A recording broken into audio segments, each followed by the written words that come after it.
Hey everybody, it's Kev. Happy summer, or happy end of summer. The kids are in school now. It's still a little hot and sticky out there, but it's cooling off a little bit. I hope everybody's well, staying safe, doing what they should be doing. And today I'd like to talk a little bit about some more specifics and a little bit more obscure aspects of your hat. Some hats may have this, some hats may not have this feature. It's called a wind cord. Wind cord is when you see this little elastic around your perimeter. There it is, see? It's a little elastic band that fits right in there in the crack under the band, under the ribbon, so you could almost barely see it really. It's really hard to see.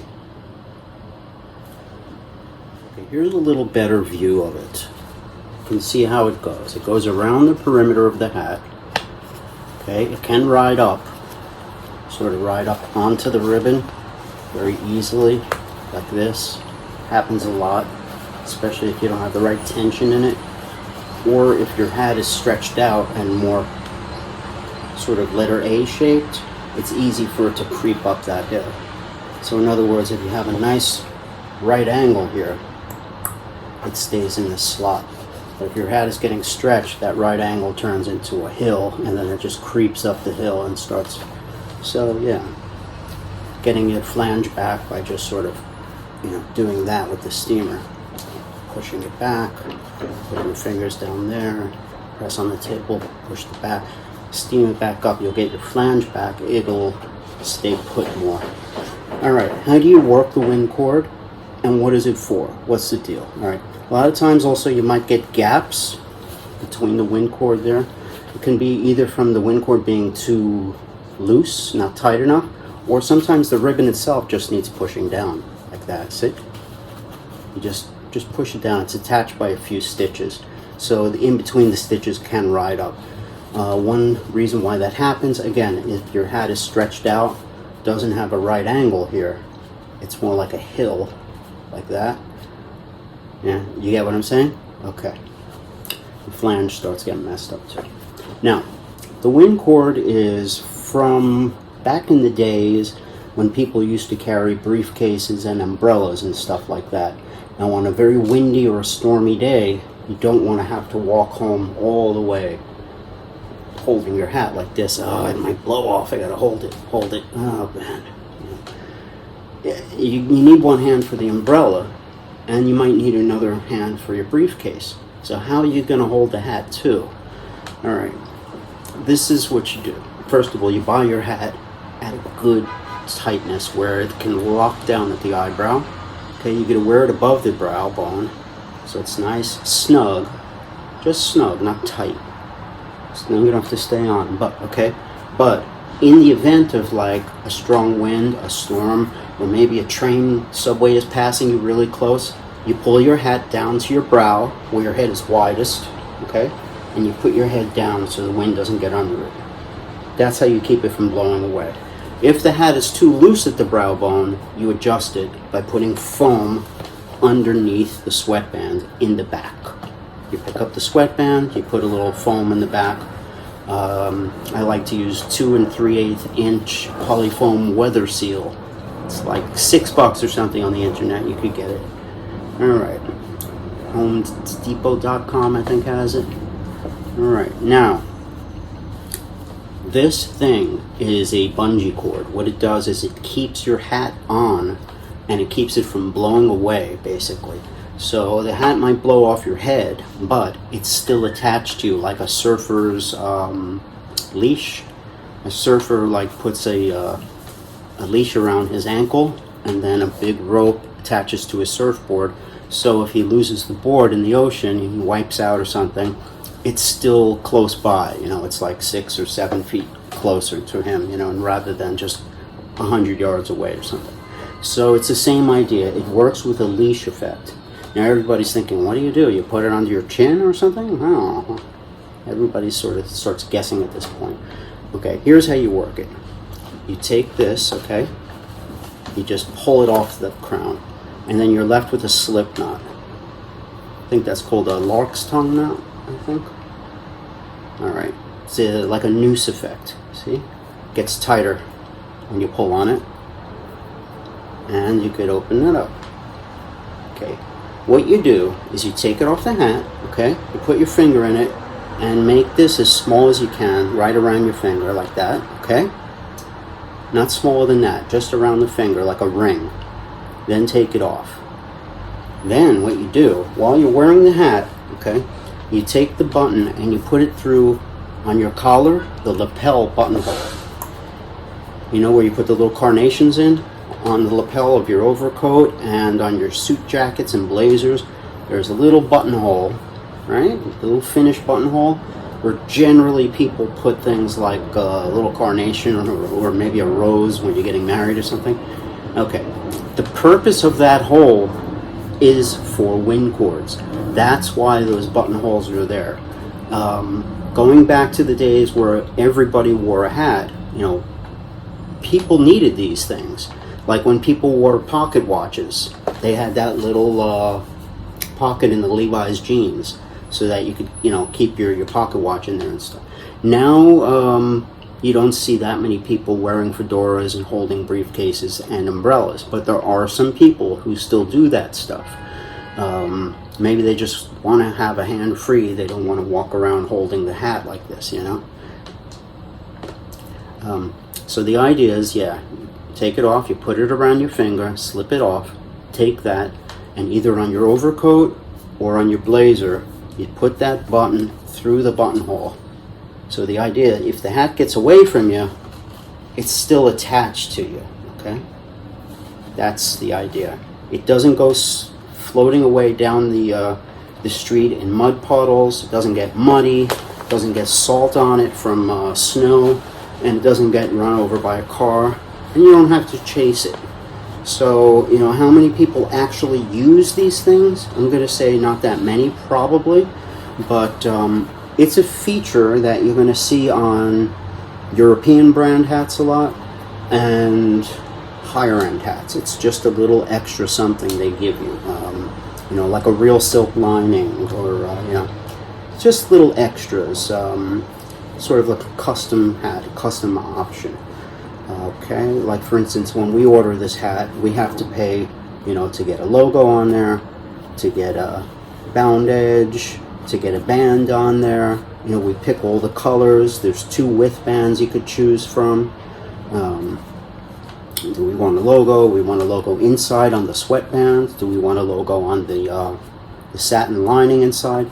Every one of those custom options are chosen by us. We pick them with a custom company, and the wind cord, we have to pay for that, you know. So a lot of companies just choose to make it without the wind cord these days, like Stetson. American hat companies generally, European companies like Celentino, Borsalino, I think the other one that sounds like Borsalino, I can't remember, Barlasoni, I forgot who I'm talking about. But anyway, a lot of these Italian, Czech, Spanish companies, they include the wind cord, or at least they offer it as an option, where a lot of American companies have just kind of cut it out because people are just confused by it.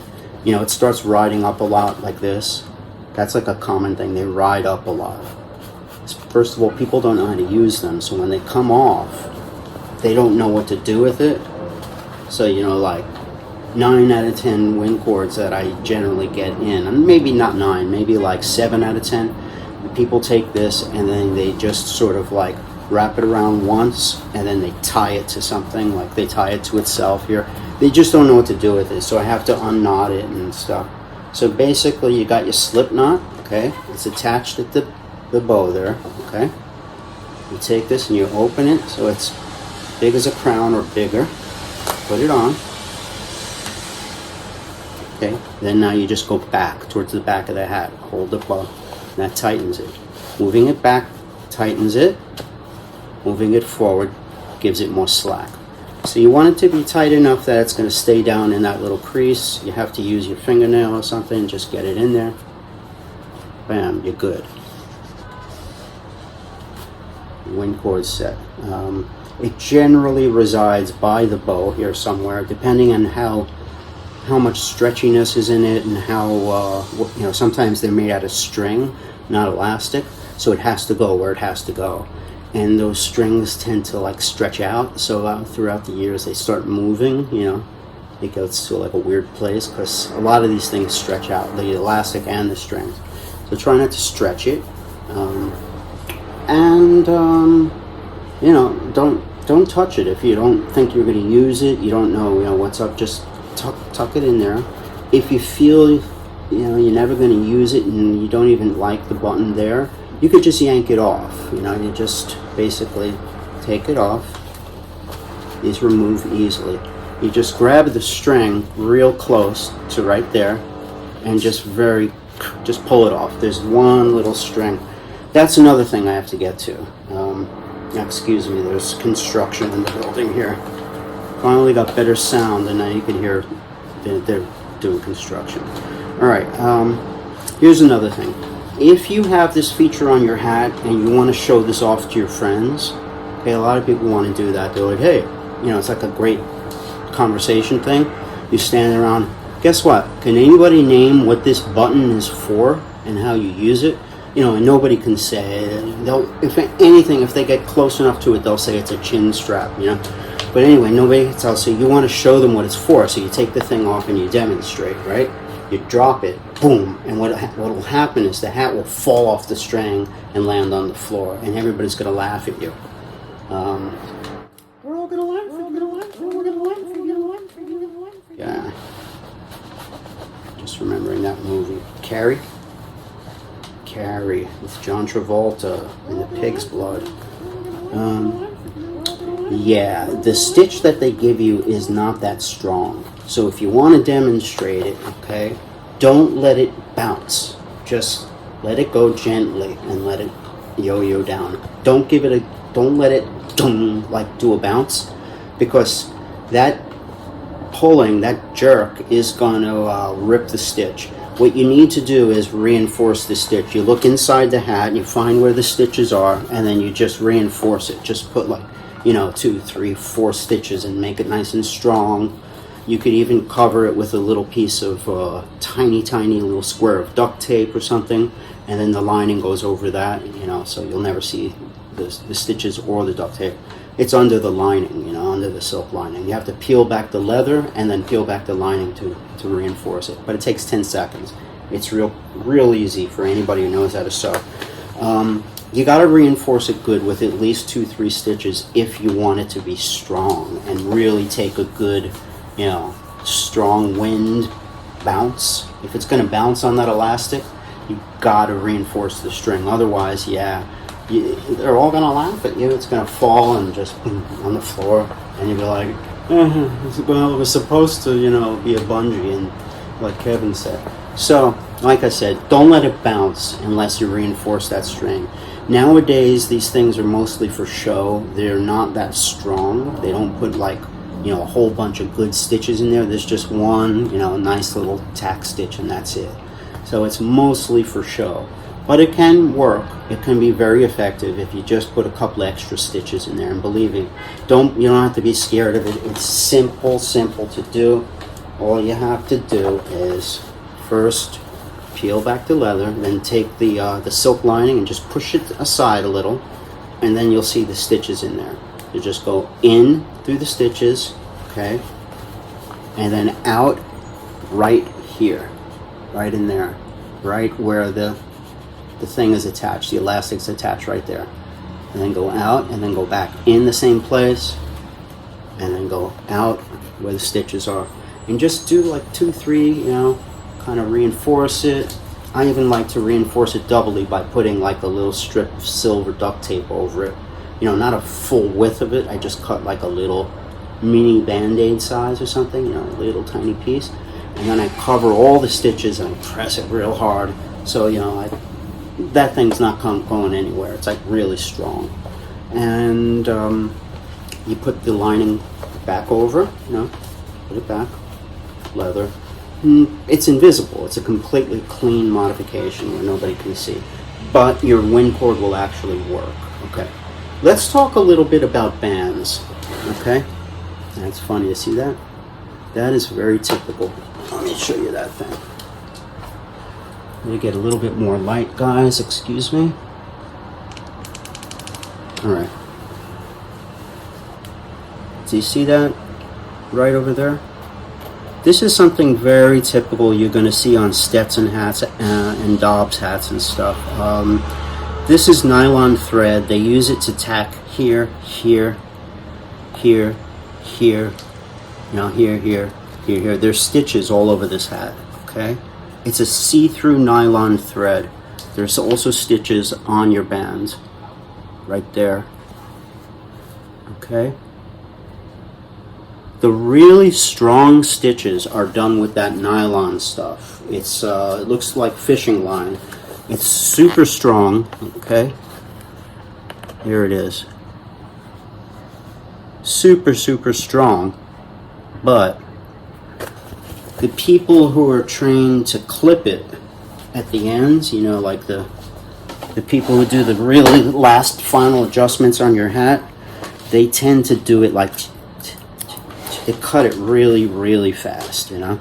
So what you can do on your Stetsons is just take a scissor, hold that piece of nylon thread, and just cut it off. It's like right there.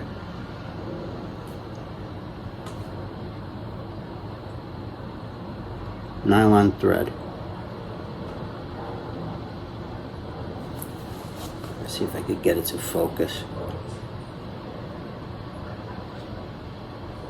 Kinda. Anyway, the nylon threads are going to be all over. You'll see them in 3, 4, 5 places sometimes. It's not really a sign of bad workmanship because the hat itself can be really, really strong and last you forever. But it probably means that whoever's working in that particular department has probably been there for years and years, and they just don't really care that much about their job anymore, or they don't love their job. And I don't know, maybe it means they're drinking too much or something. But you're gonna see them, not on every hat, but on a good amount. So just trim those, okay? All right, let's talk about the anatomy of a hat band. A lot of people say, well, you know, how can you change bands on a hat? Well, it's not really like changing bands. They don't really sell bands like this.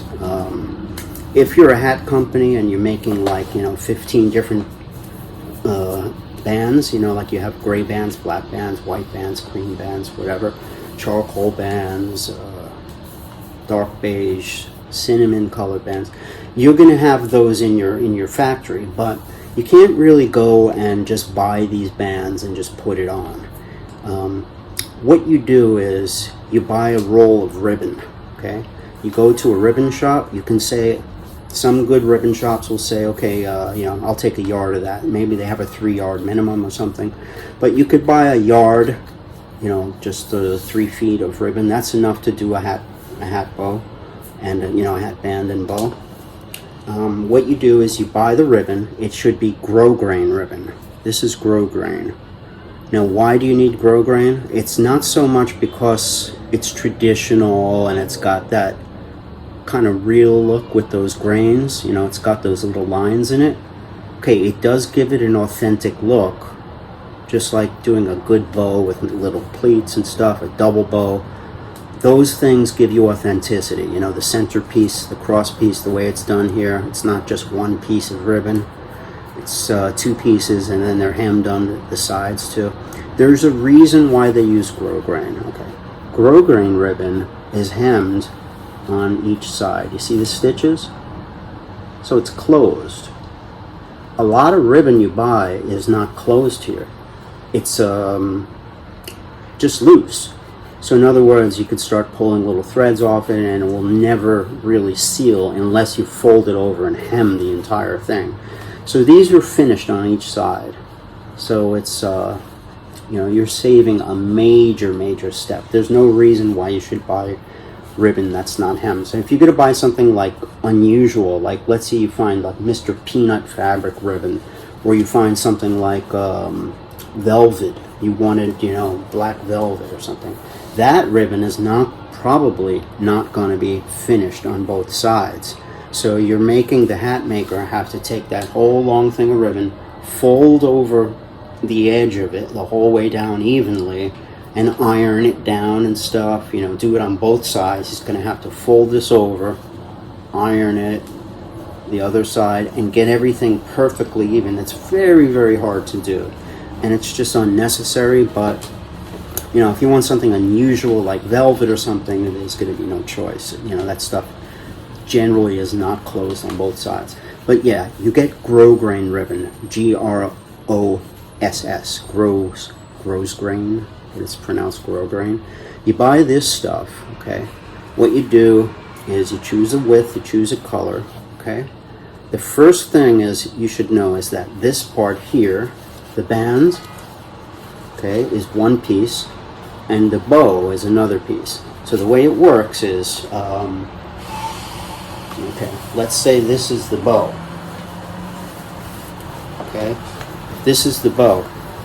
When you get around to this side, okay, you have two ends, and it looks sloppy. Okay, so the idea is when those two ends meet right here, that's what the middle thing comes in handy for. That covers the seam. Okay, so this band here, when it reaches here, it's folded over and it goes down, down, down at a slant to a point.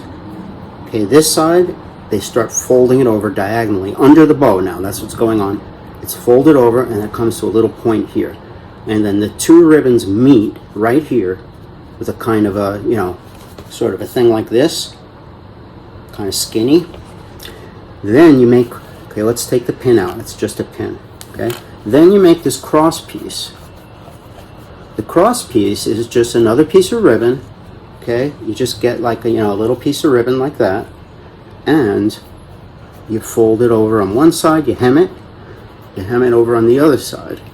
Now in this case they made a double one. They used two ribbons. They put one piece, another piece on top of it. They hemmed it under here. They hemmed it under the, oh well, actually here, this is a double piece, okay? So you can see what they did. They did it double, but essentially you could use one piece of ribbon and they hem it under, they finish it under here too, and they wrap it around. So what they're doing is they're making kind of a piece like this, like a C. And the C just covers the seam between the two ends of ribbon. So this is just making it clean, okay? The bow basically makes this seam disappear. It makes it seem like, okay, it's just a bow, it's just decoration. But in reality, you don't need the bow. You don't need this, this, and this. All you need is that to cover the, you know, the seam where the two bows come together. All you need is just a little thing to cover that and hide it. So you have a piece going down like this, like a C. Okay? You get that, right? Let me try to explain here. Alrighty. Alright. So let's say your hat band comes together like this. Okay? Right there, this part is right here, okay? So you have the two ribbons, then they come together like this. Then what you're going to need is a cross piece to cover this, to hide all that. So we make a piece.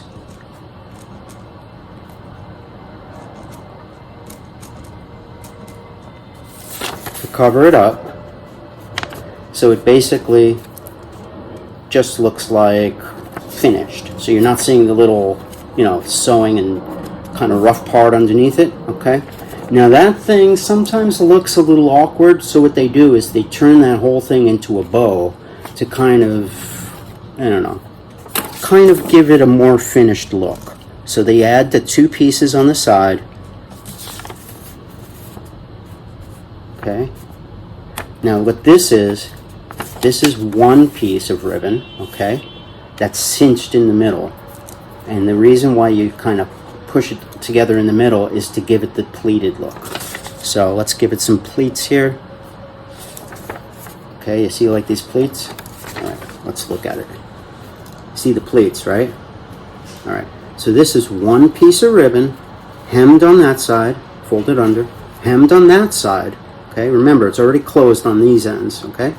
And then they squeeze it a little. They pinch it to get this effect. So they make it smaller, opening up to the full size. They pinch it, and then you take your cross piece that you made. Remember, it's hemmed on this side and that side. You take that, it's like a C, like a staple, and you cover it up.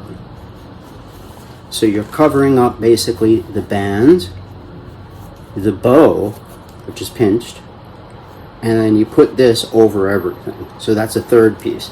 In this case, they did a double bow. So they made a bow and a bow underneath it. So it's like the band is one long piece, the long piece, okay? Then you got one piece here, and then you got another piece here, and then a piece here that's covering it. So in other words, when you want to change bands, you can't really buy, just something like this and put it on, because all hats have different sizes, and they wouldn't fit everything. Plus, they're difficult to make, because another step they do when they make this is the reason why there's no gap in here. Okay, if you look at the hat is going in like that. Not so much here, but it still is. It's going in. But for some reason, there's no gap. Okay, the reason is that this hat is ironed and shaped to come out this way. So it's all sort of stretched. What they do is they iron it and they pull out the underside of the entire ribbon, so the hat band fits on the hat. It fits on the hat, but at a slant. The whole time it's kind of conical, and you see no gaps. That's very difficult to do. You have to sort of take the ribbon and iron it at an angle to sort of stretch one side of it. Very difficult, okay? Then you get to the ends, you sew them down so they're nice and tight, you make your bow, you pinch your bow, okay? You cover it with the cross piece, and then you sew it down, and then you tack it here, here, here, here, here, and here. Okay, you also want to tack the bow in different places here. Some places do it right in the middle. I like it better when it's down at the bottom here, because usually the brim will cover it. But just about every hat you have has those little tack stitches. Unless it's a cheaper hat where they just glue the band on, like made in China, they generally just glue it. But the sign of a good hat is a sewn on band. There are tack stitches. If you focus in on them, you're always going to see them. But if you don't even know it's there, it could be just pretty much invisible. See? It's not there, it's not there, it's there. Depends on the light. See, now you can really see that stitch. When I turn it this way, and get to a normal length away, you can't see it. You just can't see them. You got to be in a certain light, like that light. But regular direct on lighting, it's really hard to see it, But the stitches are there. So to make the long and the short of it, they do make clip-on bands, but the clip-on bands have 3 pleats. They're called Pug Bands. Okay, Pug Bands have a clip like a fishing hook on one side and a fishing hook on the other. What you can do is you could put the Pug Bands, clip-on bands, right over your existing band. So let's say I want to put a wild paisley, earthy paisley print over this. Something like a burgundy and blue paisley. Okay, I buy the Pug Band, I clip the first side to right here, I pull the hat band around, and then I pull it tight, nice and tight, and then the second clip just goes behind there. It's really easy to do. First one, go around the back. Sorry, I'm doing it wrong. Goes in the front of the bow, okay, around the back And then the second end kind of clips right down here towards the bottom. You just get it nice and tight, you clip it down towards the bottom, wherever it seems appropriate. It depends on how big your hat is, and you just go by tightness. When it stops and gets taut, you just clip it down. And it's not a bow type band. It's a 3 pleated bands that kind of just fades on top of each other. Very common. Sinatra used to wear them a lot. When you see those 3 pleated bands that Sinatra wears, guys would have a couple of hats and they would have a whole bunch of bands to match their outfits. If they had a burgundy outfit, they'd put on their burgundy bands or something, you know. If they were playing golf or doing something casual, maybe they would put their paisley band on. But Pug Bands are definitely traditional, they're cool, and they don't have bows, okay? They do make clip-on bands with bows, but they really stink. The clip shows, and they're just bad. They don't fit well, and we never ever order them. They just kind of stink. I suggest if you're going to do bands yourself, like a clip-on band, go with the Pug Band, the 3 pleated type. I've seen them for sale at Village Hat Shop, but we generally sell them in the summer. Not always, it depends. If we get a lot of calls for them, we sell them. I think we have a few odd colors in Pug Bands. There may be like $5 or $10 maybe. We do have a few, but not a lot. We don't have any major colors like navy blue, black, gray, brown. We have all stuff left over, like you know, maybe a pink, a light blue, some paisleys. We have polka dots, black with white polka dots, navy with polka dots, brown with polka dots, beige with polka dots. We have a lot of the colors that weren't the super most popular colors left. That's what's left, because we didn't order them last year. This past summer was kind of it was a slow summer because of the pandemic, and we ordered very, very lightly on everything. So things like hat bands just weren't, you know, we weren't getting any demand for them. Nobody wanted them. So what we have is from, you know, not this summer, but 2 summers ago, very few left. Pastels, polka dots, florals, and paisleys, I think. I'd suggest just going to Village Hat Shop and getting them. I think they're $5. It's called a Pug Band, P-U-G band. That's about it. We talked about the wind cord. We talked about the how to use it, what they're for, how to reinforce it, and we talked about the anatomy of a hat band, how you make it, you know, how you change them, when you can change them. What I like to do is keep the existing band on. Okay, if I'm going to do a Pug Band, I take the pin off, I put the Pug Bands right over the old bands. Okay, you start here in the bow, okay, and you go back behind the hat, and then cross over, and then just clip it down. And that's it. You go, make sure it's nice and even, you know, it's touching the bottom, and it's covering the old band, everything's covering. You could go back, adjust it. But yeah, there's no reason to take this off. Pug Bands go right over it. They come in cotton or silk, either ones. The cotton ones are more absorbent. The silk ones are lighter, though. They're thinner, less weight, maybe a little bit. And then, you know, what you can do is you take your hat pin and you put your hat pin over your Pug Band and use that as a double lock, just in case the Pug Band is going to fall off, like you didn't clip it on well or something. You use this hat pin as a double lock. You put it right through the Pug Band, put it through both, you know, so it's just like a little double extra security for your clip-on band.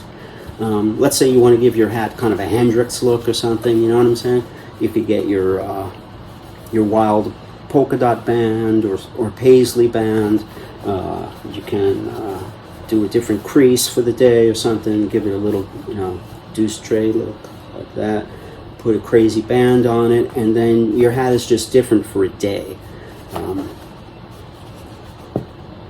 Cool, right?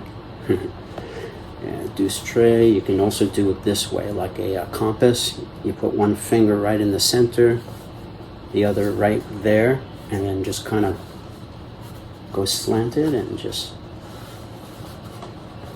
slant it in. The other way to do it is to just push one pinch in or out.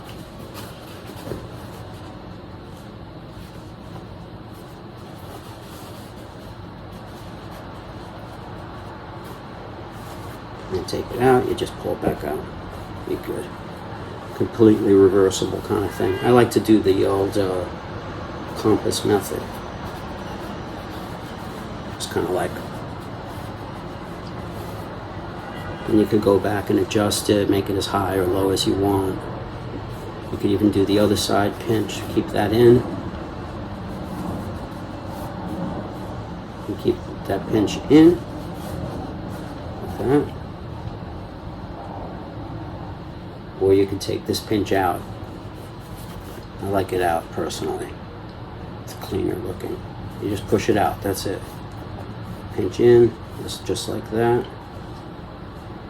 So it looks alright. It's just, it looks smaller. There's, you know, this side's already so small, so I like this side to be nice and chunky to even it out, you know, like a sculpture kind of, like composition. And you could go and, you know, just smooth things out. You get this line nice and straight. This one flowing and smooth looking. Alright. Back to the old trad look, traditional. Alright, maybe I'll play my new guitar a little bit. Look at that one. Kitschy, kitschy, cool, Les Paul. Alright guys, thanks for joining me.